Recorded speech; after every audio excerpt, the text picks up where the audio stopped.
طالب في كلية الطب واقف قصاد الكلية مع زمايله، وتيجي عربية وتختاره هو بالذات من وسطهم، من وسط أصحابه، وتخبطه، والشاب يبقى بين الحياة والموت، ويجروا بيه أصحابه بسرعة جدا على مستشفى الجامعة. والدكتور هنا يقول له إنه عنده كلية بتنزف بشكل صعب ولازم يستأصلوها حالا وإلا هيموت. وهنا الشاب بيضطر إنه يختار ما بين كليته اللي هتتشال ويعيش أو إنه يسيبها ويموت. طبعا إنه يختار إنه هو يشيلها.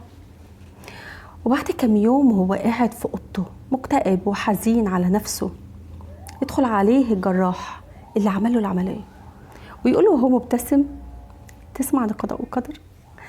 ساعتها الشاب بيحس إن هو جاي يصبره وبيواسيه. رد عليه الشاب وقال له: أيوة يا دكتور، عارفه واسمع عنه كويس، بس أنا خسرت كتير قوي ومش عارف هعيش ازاي بكلية واحدة.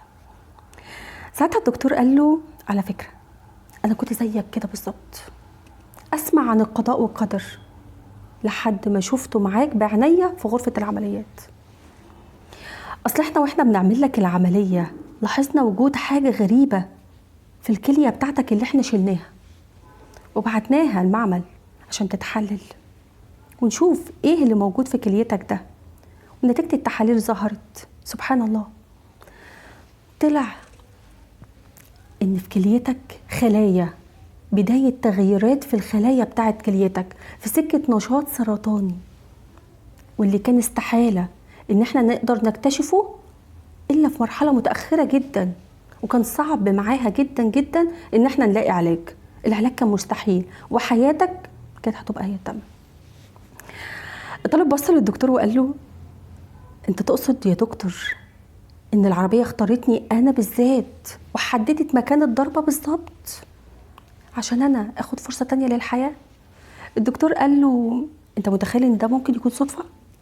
رد عليه الشاب وقال له: لا لا لا طبعا، اكيد ده قضاء وقدر، اللهم لك الحمد ولك الشكر. قصة ممكن نكون سمعناها كتير قبل كده، لكني لقيت انها بتحمل معنى جميل قوي. لو علمتم الغيب لاخترتم الواقع.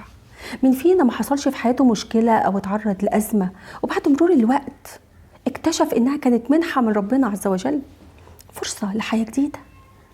وهنا ابن القيم بيقول لك كلام عظيم جدا: لو علم العبد كيف يدبر الله له أموره لعلم يقينا أن الله عز وجل أرحم به من أمه وأرحم به من أبيه، ولذاب قلبه محبة لله عز وجل. وهنا أنا عايزة أقول لكم إحنا لازم نقتنع بكلمة سيدنا الخضر: إنك لن تستطيع معي صبرا. أنت مش هتقدر يا ابن آدم أبدا إنك تفهم أقدار الله ماشية إزاي. الصورة دايما هتبقى أكبر من عقلك، هتبقى منتقصة. انت ممكن تعيش وتموت وانت معتقد ان القدر ظلمك في جزئية معينة في حياتك، لكن الحقيقة غير كده خالص. ربنا حماك منها، لكن احنا ما بنفهمش كده في وقتها. عشان كده دايما استعين بربنا عشان تقدر تصبر على أقداره اللي انت مش قادر تفهمها. وقول دايما في نفسك: انا فعلا مش فاهم أقدار الله، لكني على يقين ان كل أقدار الله خير لأنها من عند الله عز وجل. صدقني لو وصلت للمرحلة دي انت هتوصل للطمأنينة والسكينة والراحة. وخليك دايما فاكر انك تحمد ربنا على كل حال، وحط دايما الجملة دي قدام عينيك في اي موقف صعب تتعرض له: لو علمتم الغيب لاخترتم الواقع.